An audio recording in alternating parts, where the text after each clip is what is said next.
who has been saddled with the task. Although even when we were forming it as Social Democratic Mega Party, I have faith that SDP should be what we apply for registration.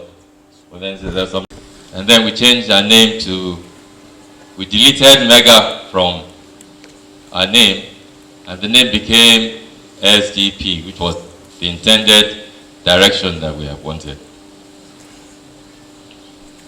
We had not had any challenges in the composition of our party since that 2011-12 change of name,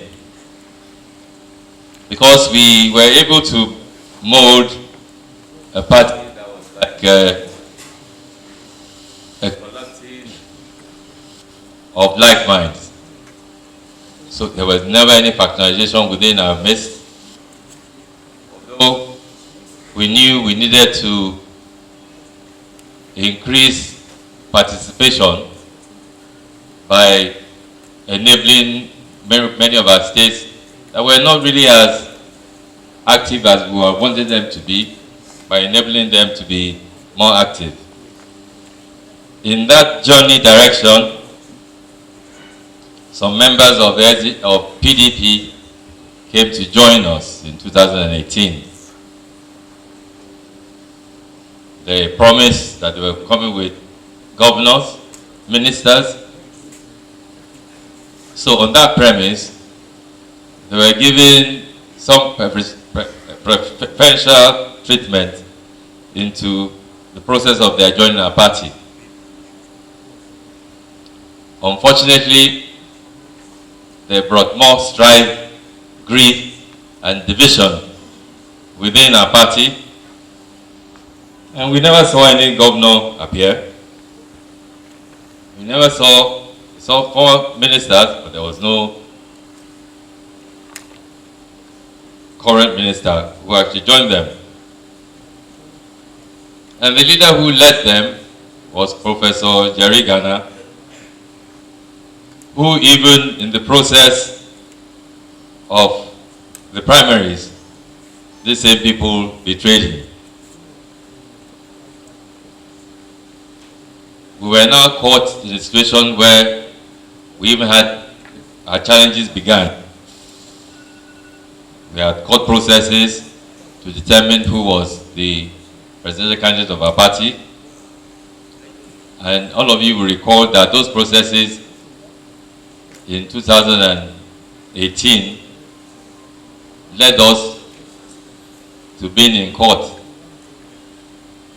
and we were unable to present a presidential candidate to campaign. To our surprise, we again saw that just a few days, a week before the presidential elections in 2019, some leaders of our party then, without any national executive meeting sitting to take such a vital decision, were members of the opposition. So as members of the opposition, what we had decided was that we were going to support one opposition candidate for the presidency in 2019. Suddenly, although some of us had suspected that there was some agenda, as though some of us had heard rumors that those in our midst who had come from PDP were consulting with Alsa Rock and were intent on supporting the president. So they came to announce that because we didn't have any presidential candidate, that they were going to support the current president without any resort to the neck. That was what brought about the present division in our party. Some of us, I was actually even called on the last minute. Because all I was going to do is that I'm the substantive National Vice Chairman Southwest. All I was going to do was to hold a contrary press conference in the Southwest in Lagos and say that we are disassociating ourselves with a decision that we're not part of. But I was called by Senator Ebenezer Ikeyina that I was going to Abuja to also disassociate himself with that announcement. So I said, well, that's what I was planning to do in Lagos. If that's what you want to do in Abuja, I will come. And actually, he was to have been the acting national chairman. I think we also know this history, so all of us know what the struggle that we're in. So I got to Abuja, and I got to the venue of the meeting. As a matter of fact, the meeting was opposite where we are now, in the hall that is now opposite us, this same house. I was told that, considering other circumstances, that I had to act as the national chairman until we are able to have a next elective convention.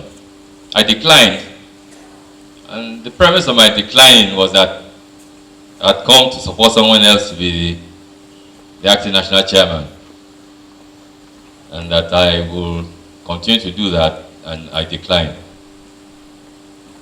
At that stage, Professor Jerry Ghana pleaded with me to accept the position, and then Senator Ikeyina himself came to me and said that no, I should, he knows he called me to come and support him being the acting national chairman, but upon other considerations, it was resolved that maybe I should be the one that should act as chairman, and that he will support me. Upon that decision, we now had a NEC meeting of elected officers of our party. And at that NEC meeting, the motion was moved, and then I accepted to lead the party up until the National Convention. That is edge and focus on alleviating poverty and putting in place an economic system that is able to elevate Nigeria to a greater path than we now find ourselves in. We find ourselves steeped in economic downturn, abject poverty, shortage of meeting infrastructural development needs, insurgency, all sorts of insurgency. And one thing we fail to understand, or one thing most of our leaders, our national leaders in several other parties fail to understand, is that no matter how much loot you steal, if you live in the midst of poverty, that loot that you are stealing and showing up for your children and future generation will not survive a reaction to the state of hopelessness that a lot of people are finding themselves. You are not safe if you don't have a stable polity. You are not safe if you don't encourage mobility. Mobility will be to encourage those who today are in abject poverty some hope that even if not them, that their children will have some process in having a better standard of living than they have enjoyed. And the only way to do that is to ensure that we prioritize education. The only way to do that is to unburden all members of this society from the bills a lot of us will have to encounter if we fall sick. If education is provided free, which it should be to a level, if health is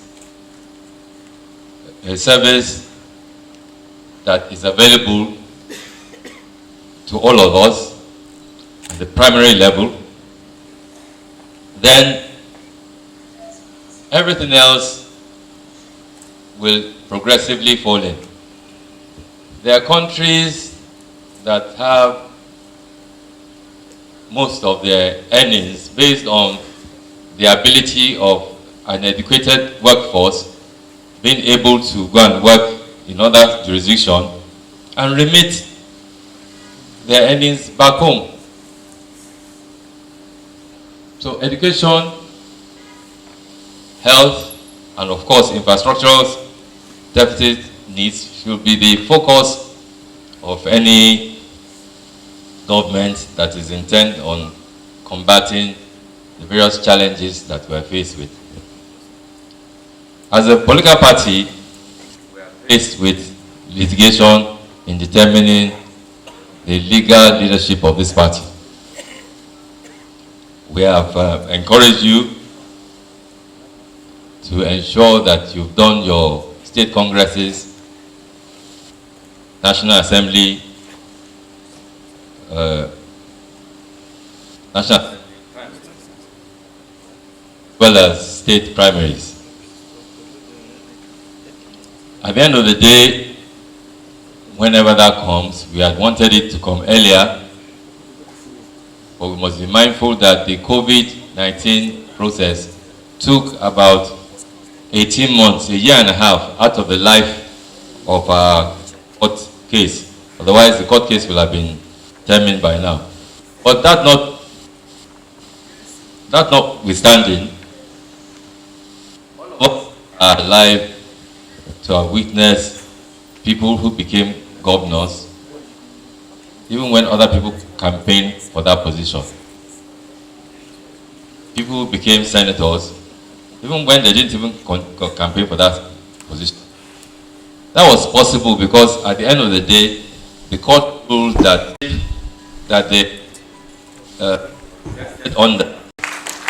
that is legal, not whatever INEC claims to be legal. And I tell everybody, because sometimes, a lot of times, we get despondent when we go to our state INEC and they tell us that, well, you know, it's the national, it's whoever the national recognizes that we deal with. I tell everybody that if you've lost an election, what you do is you go to court. If you've lost an election, you don't go back to the Independent National Electoral Commission who conducted the election, who agree with, because you think that their action was not fair. You go to court, and it's the court that makes the determination which INEC will be obliged to accept. And that's where we are.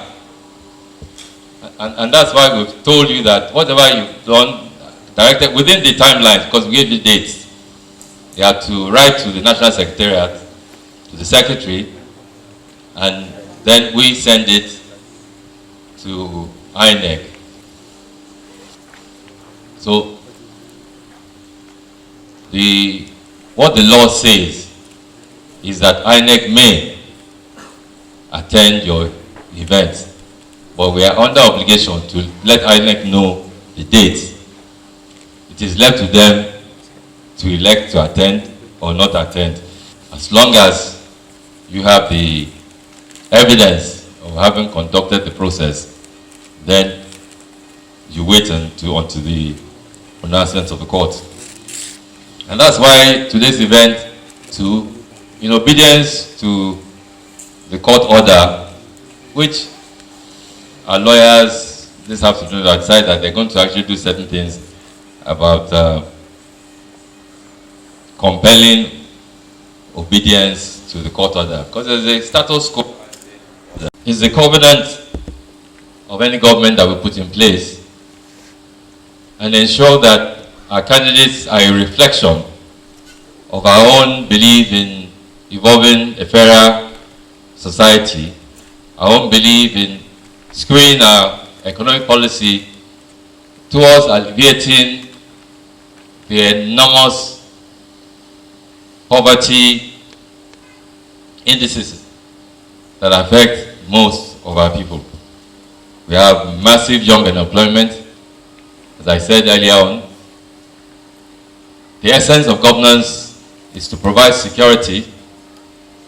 Government that cannot provide security is failing in the basic requirement of having a stable polity. If you don't have a secure polity, your economic policies are not likely to be effective. If you don't have a stable policy, particularly when people are needlessly killed on a daily basis. Unfortunately, even issues of massive casualties of people dying has almost become the norm to all of us. We're not reacting in the way we did at the beginning of the death toll. And this morning, about 6 states from the south that were coming to join you here are stuck, I believe, in Lokoja, because I understand there's been some security challenge in Lokoja, and the route has been blocked from early this morning because there's been an incident there which has resulted in loss of life. Well, I enjoin you to be confident that the party we are leading in an acting in an active function until we are to have another convention. We are confident that we'll be victorious. Very confident that we'll be victorious. Because we are standing on the path of truth and justice. And I've always believed that anyone who stands on the path of truth and justice will always prevail.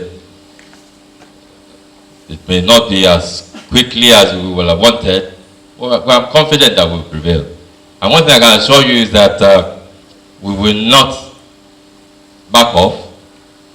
We continue to extend olive branch to the other tendencies who we know were never elected. And we are particularly mindful of the faith of our candidates, because I've tried to tell my colleagues that we must appreciate that candidates that have come are SDP candidates. And many of them may not know the division within the party. And even if they know the division within the party, if the INEC station in their state tells them that a particular group is who they are dealing with, it's very difficult for a candidate not to go in that direction. So we must appreciate the challenges of candidates. And we had offered an olive branch, which if the other tendency, the other faction, if they had meant well for our political party, they would have accepted that olive branch, because what we proposed was to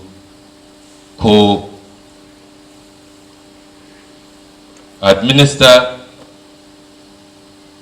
the primaries for candidates. But because they were focused on other issues, they were prepared to put candidates in jeopardy, because the fact that INEC has told to go and speak to one side does not guarantee that the court, when this matter is determined, will make a determination that whoever you went to is the legitimate leadership of the party. There's no guarantee. So there's a jeopardy even for those who think they're collecting forms and INEC is telling them that they way forward. As I said earlier, all of us know that there were a few governors who didn't even campaign. And they're governors today. Why? Because it was deemed that the processes that they went through or the leadership that they submitted to was the proper leadership of the party. So we'll continue to do all we can to ensure that candidates are not put in any more jeopardy. We'll continue to do what we can to absorb. We know that there's some people who are in the other faction who are not comfortable even in being in that faction, some who get in touch with us from time to time. We know their challenges. And the door is always open.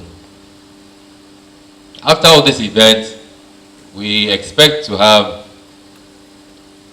an extraordinary National Convention, which by God's grace will overcome the problems some of our delegates have had coming here this morning,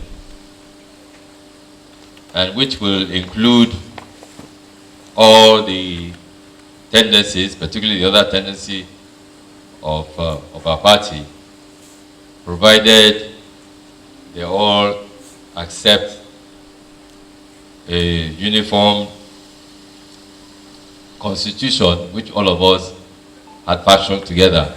All of us that are here that were at the 2018 National Convention know that all we did at that convention was to adopt a new logo for our party, and I think we adopted another symbol of the logo for our party, and then the horse, how the horse is actually positioned on.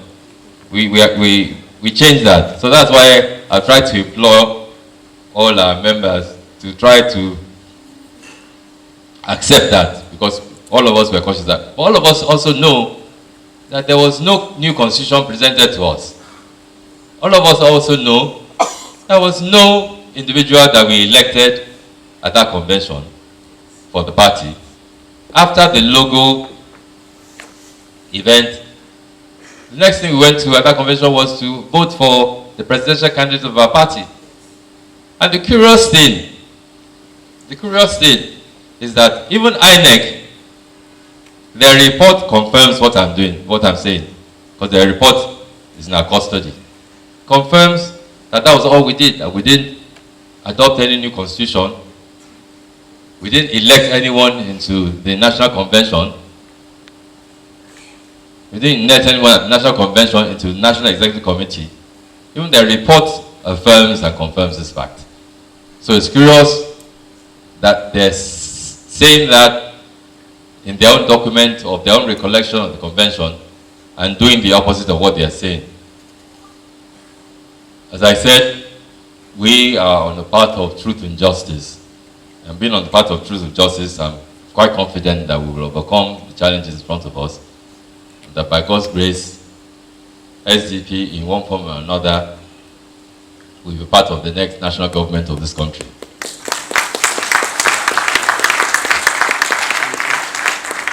We are speaking with other political parties, and we are certain that we will be able to evolve a rainbow coalition that will have an alliance agreement in many states, and that will enable us to put in place a government that is akin to our own social belief of evolving a fairer society.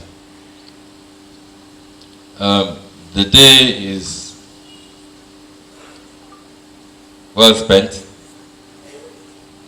You know that we were in court earlier this morning, so that delayed starting this convention in good time. we are so confident about what we are doing that we don't interfere in whatever any other faction is doing. We don't encourage, and as I've told all of us, we don't encourage people to go and stop them. I dare say that when we were holding a National Executive Committee meeting, was it a week or two ago, on the 18th? Yes. In the smaller hall here, thugs were set to disrupt that meeting. Since you've been here this morning, the same event has occurred. Thugs were sent to stop you from holding this convention. In that regard, we thank the Commissioner of Police in ensuring that your constitutional rights was protected in your being able to carry on with this convention. So we'll express our thanks to the police. I wish you all good deliberations in all the events that will now follow. 11, 12, 13, 17, 18, 19, 21, 22, 23,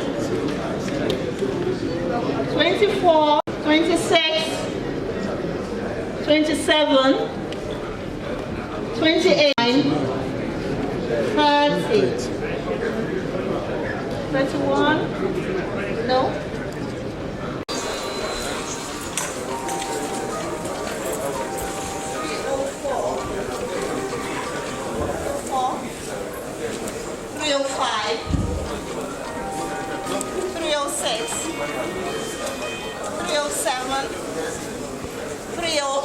This is the last one. Thank you. Thank you, President.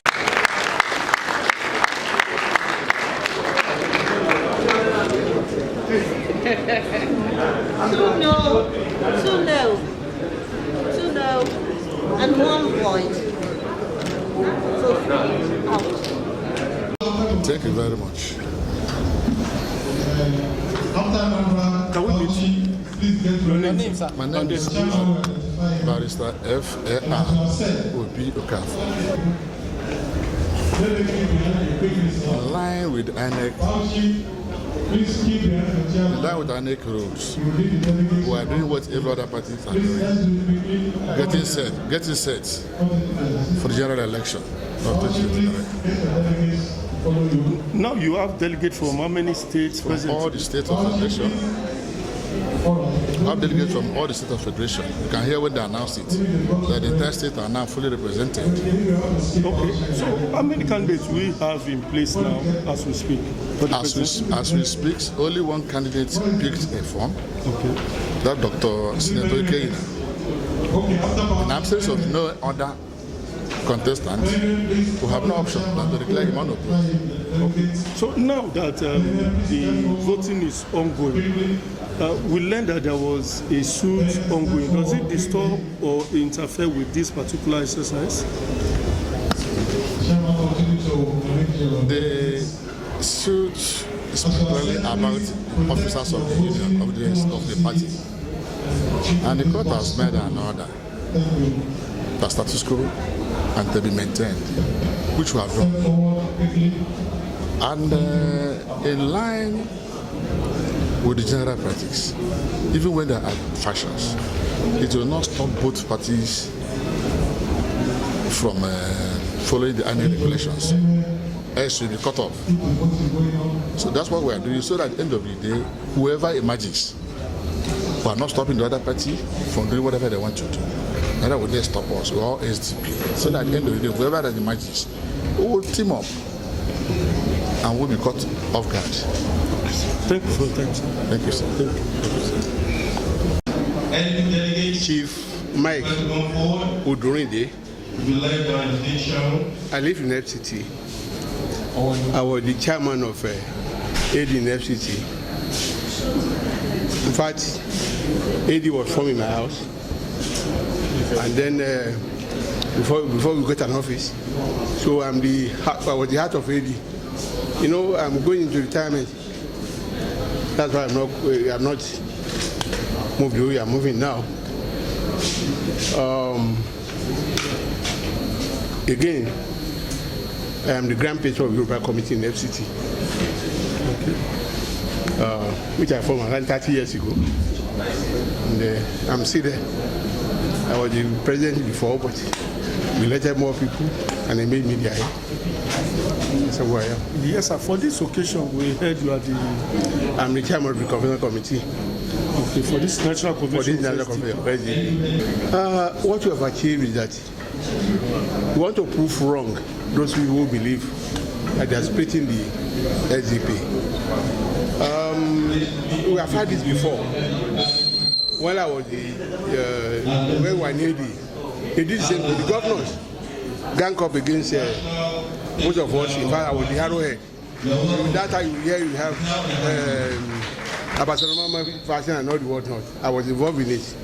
In fact, National Chairman was like advisor to the National Chairman. So as the FCT Chairman, I coordinated. So most of these things are happening because you have a lot of black people in politics. See, Falai, even that you are talking of now, they didn't follow us to form the AD.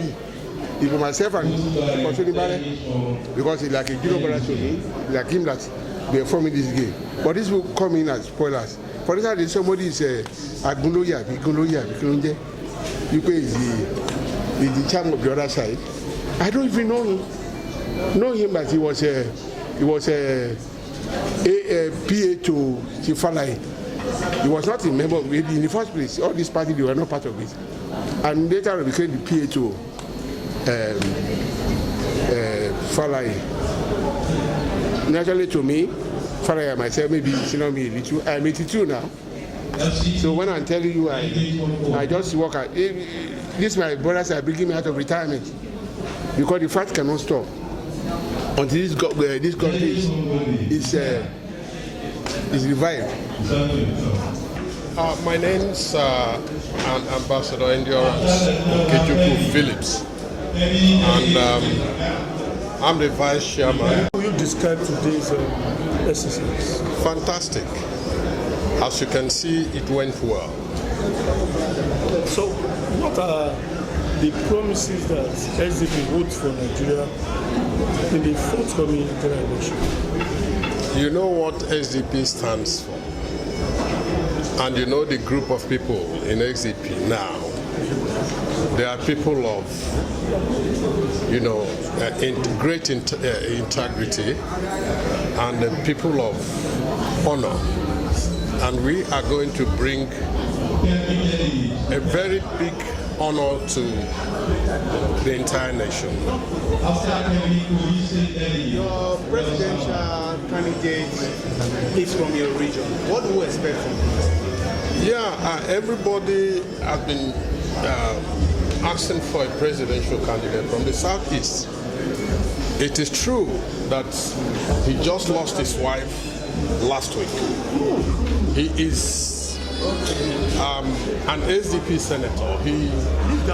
He went into the Senate through SDP in the past republic, and he is willing to act the same this time around.